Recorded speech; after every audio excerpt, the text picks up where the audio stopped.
Welcome back, guys, to another Clash Royale video, and today I have some more epic replays from my fellow clan members to show you, and I've got some pretty good ones today, including a level 9 beating a level 11 with max level cards.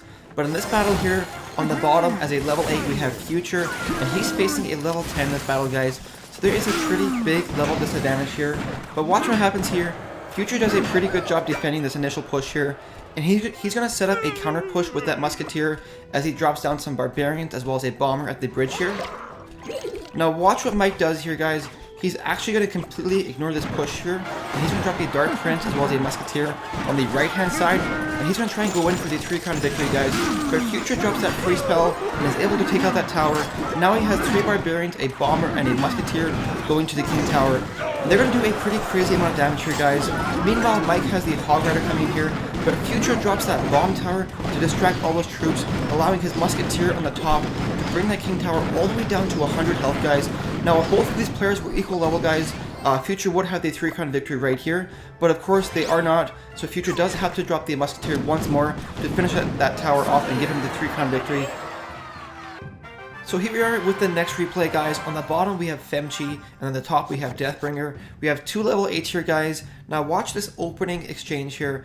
Deathbringer makes a huge mistake. He drops down the Barbarians as well as the Witch right at the bridge there, guys, and watch what happens because of it. Femchi is able to use 1 Fireball to counter that 10 Elixir push by Deathbringer. He does throw in the Zap spell there, which in my opinion wasn't really needed. And so Deathbringer lost a huge Elixir trade right there, guys. And so because of that, watch what happens here. Femchi is able to go in there with the Barbarians as well as a free spell. And he's going to do a crazy amount of damage to this tower, guys. With only 3 Barbarians left, watch how much damage they do to this tower. They're bringing it all the way from full health all the way down to, I think, 100 health left on that tower, guys. And that's an example, guys, as an opening exchange going completely wrong. I always recommend that in the first minute of the battle, depending on what kind of deck style you're playing, try and play it conservatively and try and figure out what kind of cards your opponent has. So you know how to better counter them. Don't start out with Barbarians right off the bridge, because the Fireball does take them out pretty easily. Unless you're using like a Mortar deck or a P.E.K.K.A. Double Prince deck, try and play it safe the first little bit and try and figure out what kind of cards your opponent has. But right here, Deathbringer is going to make a pretty strong push with the Giant as well as some Barbarians and a Wizard backing him up. But unfortunately, the Bomb Tower is just such a great counter to Barbarians, guys. So it takes it out pretty quickly, and now Deathbringer has an Archer, or 2 Archers and a Wizard coming in here.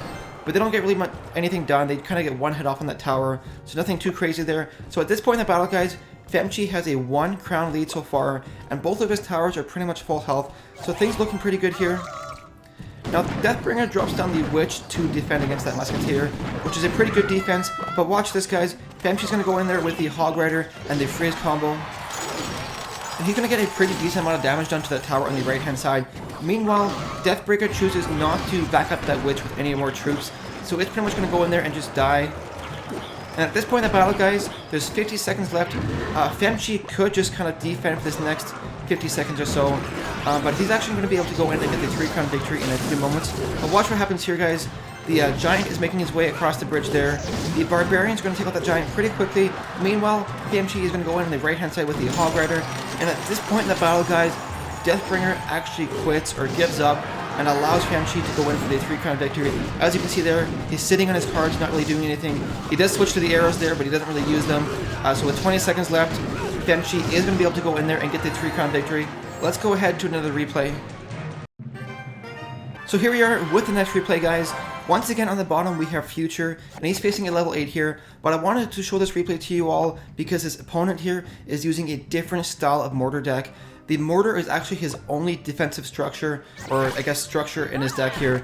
He actually has a bunch of troops in his deck, and his strategy is to get troops to the tower and then throw in the Mortar afterwards. But watch right here, Boss goes in with the Valkyrie as well as the Musketeer and then the free spell, but unfortunately for him it fails. Future is able to use the Barbarians to take it all out. Now he's got a pretty strong counter push going on here with the Balloon as well as the Ice Wizard and some Barbarians. And watch this, guys, with this 1 counter push, Future is able to go in there and take out that tower, giving him the 1 crown lead so far. Now, the thing with facing a Mortar deck, guys, is once they lose 1 tower, it's extremely hard for them to come back and win the game, because as you can see right here, he drops the Mortar is going to be distracted by that Bomb Tower, and Future is going to be able to drop troops directly on top of that Mortar, taking it out. So at this point here, guys, Future does have a pretty significant Elixir lead. Boss has 3 Elixir left and a Valkyrie on the board. Future has 8 Elixir, so there is a pretty big lead right there. Now both of his towers are at pretty much full health here, but watch what happens here, guys. Boss is going to go in with the Hog Rider, and Future is going to use those Barbarians to completely block out that Hog Rider and prevent any damage to his tower. And Boss, unfortunately, was half a second too late with that free spell. So right here, Future has a pretty strong counter push coming back once again. He's got some Musketeers as well as a Balloon on the right hand side and some Barbarians on the left. Now watch this, guys. That Musketeer with 1 health left is able to go in with the free spell and take out that tower all the way down to 122 health. Meanwhile, those Barbarians do some pretty good damage to that King Tower, bringing it all the way down to 1700 health. So things are really looking good for Future at this point. Both of his towers still pretty much at full health. But watch this, guys. Boss is going to go in with the Hog Rider and the Valkyrie, and Future is actually going to completely ignore this push on the left-hand side, and he's going to try and go in for the 3-crown victory. He's got some Barbarians as well as a Musketeer and a Bomber. They're going to be able to take care of that Mortar pretty quickly. And watch this. He drops a Valkyrie trying to defend here, but they will take it out pretty quickly, and he will get the 3-crown victory. Let's go ahead to one final replay here. So here we are, guys, with the final replay. On the bottom for my clan, we have Neo, and he's facing a level 11 here with some max level cards. Now, judging from his reaction, you can kind of tell that he's not really looking forward to this battle, guys, because he is facing a level 11 here. But he does have a pretty decent deck, guys. I was able to use this deck to get all the way up to 3100 trophies as a level 8. Now right here, he's got a level 3 Baby Dragon facing some max level minion horde, but with the help of the Zap spell, he will be able to take it out. But now, unfortunately, he does have that level 7 Dark Prince coming back at him. So he's going to use those Goblins there, guys, to absorb that charge attack from the Dark Prince, because he wants to prevent that Dark Prince from getting the double damage hit on his tower. And right here, he's got a pretty decent counter push going on. He's got 2 Baby Dragons as well as a Hog Rider doing some damage to that tower, bringing it all the way down to, I think, about 1300 health. Now, unfortunately, the problem with facing higher level opponents is all it takes from their cards is 1 or 2 hits to your tower to do a ton of damage because they are so high level. So right here, Wizard's going to go in there. He's going to be distracted by those Goblins as well as that Zap spell. So he's only going to be able to get 1 hit off on that tower, bringing it all the way down to 1700 health, guys. And with the help of the Barbarians as well as those Goblins, Neo is able to completely block that Hog Rider and prevent any damage from the Hog Rider. Now watch this, guys. His troops here are able to do a counter push and do some damage to that tower, bringing it all the way down to 600 health. But watch what happens right here, guys. We have a max level minion horde facing a level 3 Baby Dragon, and watch how fast that minion horde takes out that Baby Dragon and then goes on to do a crazy amount of damage to that Crown Tower, bringing it all the way down to 250 health, guys. If those cards were equal level, like a max level minion horde and a max level Baby Dragon, they wouldn't have done nearly as much damage to that tower there. In fact, they probably would have just been taken out by the Baby Dragon.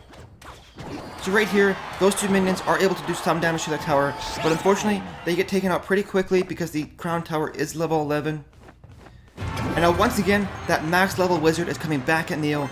Now he's going to try desperately here to prevent any damage to his tower. He's really trying to keep that tower alive, but unfortunately the Wizard does get a hit off and completely destroys that tower. Now right here, guys, watch what happens here. Neo's going to use that minion horde to take out those Hog Rider, and his opponent actually misses his fireball here. And watch this, guys. Neo senses an opportunity here because his opponent missed that fireball. He's going to go in with the Hog Rider as well as some Goblins and that minion horde. And watch this. He's able to take that tower out all the way to full health and completely take that tower out, guys, giving him tying up the battle here at 1 crown each. Now watch this, guys. His opponent has 0 elixir left to defend that left-hand tower, so that Baby Dragon will be able to take it out, giving Neo the 2 crown lead so far. And with 10 seconds left, guys, his opponent does not have enough elixir left to do a counter push, so that will give Neo the 2 crown victory over a level 11 with some max level cards, guys. Anyways, guys, that's going to do it for today's video. I really hope you enjoyed it. If you did, don't forget to like and subscribe. Anyways, thank you so much for watching, guys, and we'll see you in the next video.